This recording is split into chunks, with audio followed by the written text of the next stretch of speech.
Hey everyone, I'm going to show you how to make a sliding door with smooth threshold using common parts for today's Lego brick tutorial. Let's begin with an 8x16 plate. In the upper left hand corner, I'm going to place a pair of 2x2 flat tiles. This is where we're going to start, and a 1x4 plate. Now, I want to skip 2 studs and place another 1x4 plate, followed by, you guessed it, another 1x4 plate. For this example, I'm going to tile in the remainder of the area of my floor. I'm going to start down here at the bottom, and we're going to start filling all this in. Now you can use any design you wish.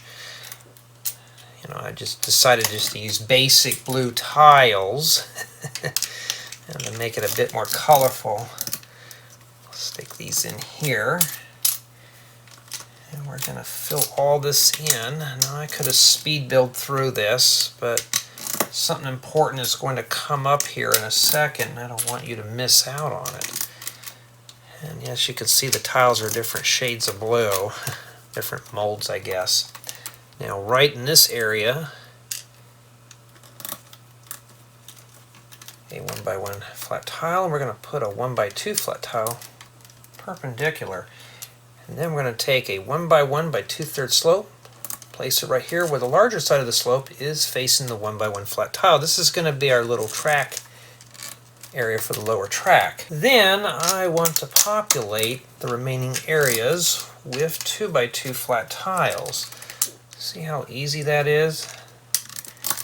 Get the tracks and the base of the wall set up, and you can just tile this in. Just pretend that this is a finished building, and you would just place all your tiles down, because this right here is going to be used as part of our slide. For walls, we're going to stack 6 1x4 bricks on top of one another. It depends on how large your walls are. This is just for demonstration purposes. You very rarely ever see me build with red bricks. And on the top, we're going to place a 1x3 brick. Now I want to make 2 of these, and I want to place these to where the 1x1 openings are facing inwards. For the doors, take a 1x4x6 frame. I'm going to slip a piece of glass inside the frame. I want to make 2 of these. Then I'm going to take one of my window assemblies. We're going to place a 1x4 plate at the bottom. Then take our other window assembly. I'm going to place a 1x2 plate on the left hand side.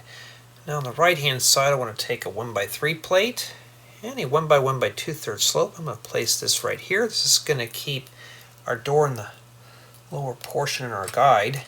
I'm going to place this right here, and on the top a 1x4 flat tile.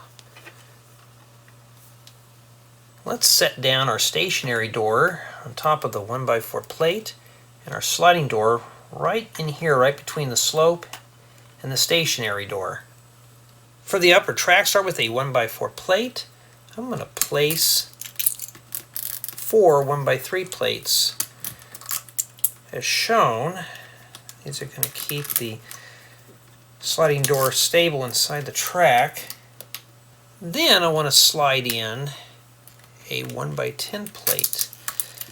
Place the 1x3 plates on this side. Then I'm going to surround both sides with a pair of 1x3 plates.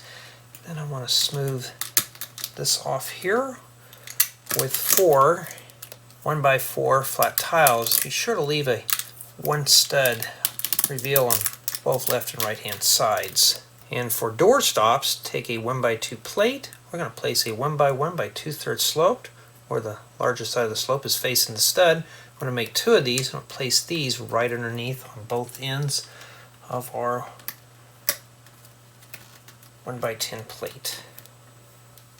Let's set our track assembly in the 1x10 opening. Be sure that our sliding door is tucked inside the track.